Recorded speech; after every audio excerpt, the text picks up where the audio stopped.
IJI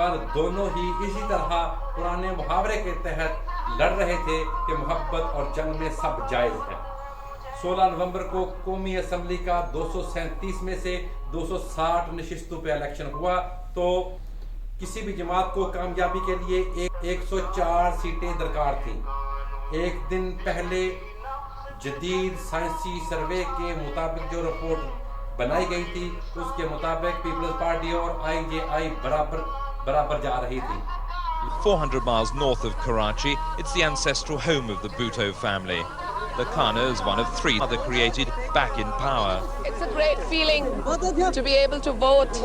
It's the first time I've cast my vote in a general election, so it's all the more important for me.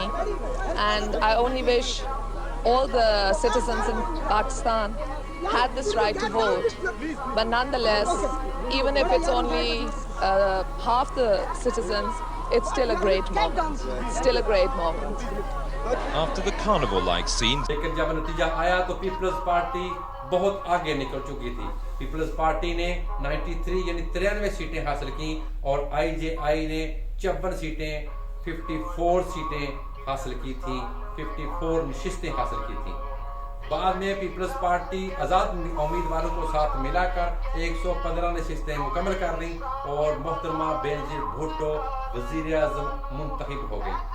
Us election کی دلچسپ بات یہ ہے کہ IJI کے سربراہ غلام مصطفیٰ جتوئی بھی یہ الیکشن ہار گئے تھے۔ پیر پگھارا جنہیں حکومت کی مکمل حمایت حاصل تھی وہ بھی اپنی سیٹ ہار گئے تھے۔ پہلے وزیر اعظم جنیجو محمد خان بھی الیکشن ہار گئے تھے۔ جس طرح اب باتیں بنائی جاتی ہیں کہ خلائی مخلوق کی وجہ سے ہارے ہیں، اس وقت بھی یہی کہا جاتا تھا کہ ہم کو ہرانے کے لیے ہمارے پیچھے خفیہ خات تھے۔ پرانے سیاسی تقریباً سب ہار گئے اور نئے جوان سیاسی وارث آمنے سامنے کھڑے تھے۔ اس وقت 1988 میں قومی اور صوبائی الیکشن ایک ہی دن میں نہیں ہوتے تھے، بلکہ پہلے قومی الیکشن ہوتا تھا اور تیسرے دن یا 3 دن بعد صوبائی الیکشن ہوتا تھا۔ تو جب IJI مکمل طور پر ہار گئی تو انہیں دھچکا لگ گیا کہ وہ صوبائی الیکشن بھی ہار جائیں گے۔ اسی دوران بے نظیر کی مشرق اور نوائے وقت میں ایک خبر سامنے آئی جس میں انہوں نے کہا کہ میں کسی پنجابی کو اپنا حکمران کیسے مان سکتی ہوں۔ IJI نے اس بیان کو ہاتھوں ہاتھ لیا اور راتوں رات پورے پنجاب میں ہر جگہ پہ ہر دیوار پہ لکھوا دیا گیا، جاگ پنجابی جاگ تیری پگ نو لگ گیا داغ۔ مساجد میں لاؤڈ سپیکرز پہ بھی بینظیر بھٹو کے خلاف اعلانات کروائے گئے۔ پنجاب کی عوام کو پیپلز پارٹی کے خلاف بھڑکانے کے لیے ہر ممکن کوشش کی اور یہی ہوا۔ Nawaz Sharif, the figurehead of the alliance and Miss Bhutto's most bitter critic, was still predicting victory as he cast his vote in Lahore. Inshallah, we will form the government. The country will remain together. If he's right, it means Pakistan will have opted for the status quo. Sharif, handpicked by General Zia to run the Punjab, is unlikely to offer much change from his mentor's policies. جب نتیجہ آیا تو 88 نشستیں Peoples party کی تھیں اور 91 سیٹیں IJI لے گئی۔ IJI کی پنجاب میں برتری تھی اور نواز شریف نے آزاد امیدواروں کو ساتھ ملایا اور وزیر اعلیٰ پنجاب منتخب ہو گئے۔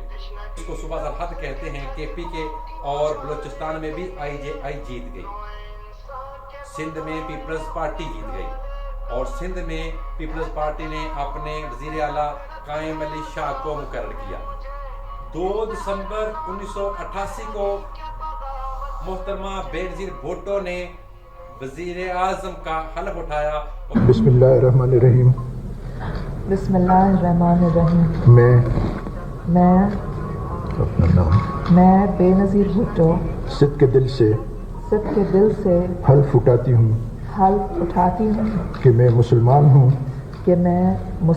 ہوں اللہ تعالیٰ کی وحدت اور توحید پر اعتقاد رکھتی ہوں الہامی کتابوں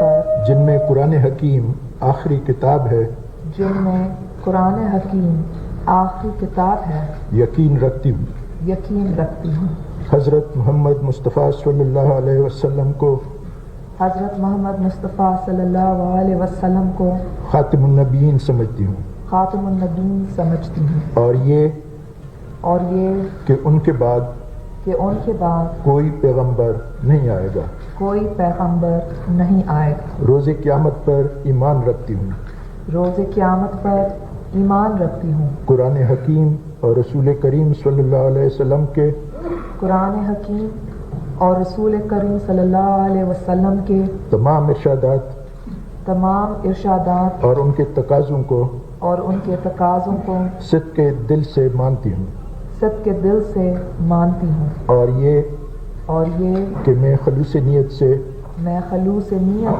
پاکستان کی حامی اور وفادار رہوں گی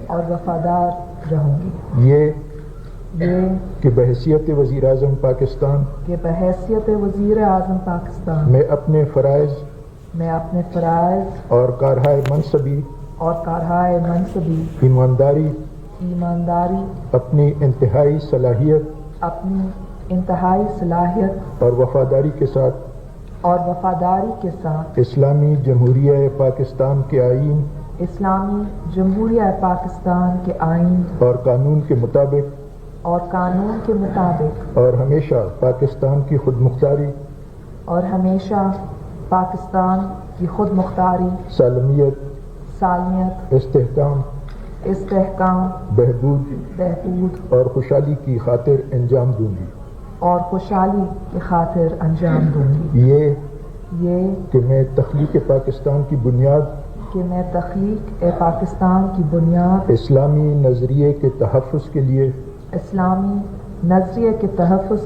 کوشاں رہوں گی یہ کہ میں ذاتی مفاد کو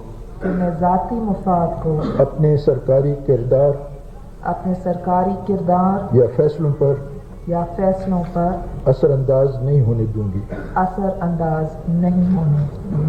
یہ کہ میں اسلامی جمہوریہ پاکستان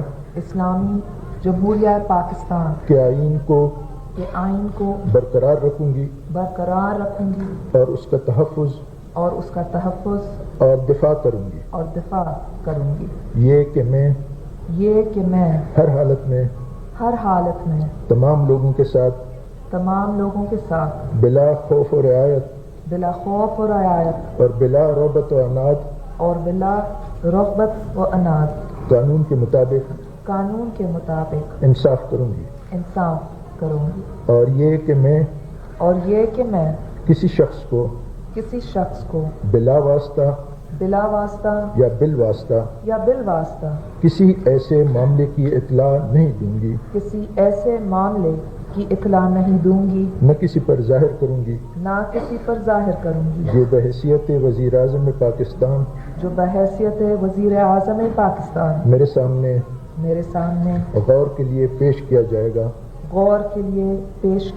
یا میری علم میں آئے گا بجز جبکہ بحیثیت وزیر اعظم اپنے فرائض کی کما حق انجام دہی کے لیے ایسا کرنا ضروری ہو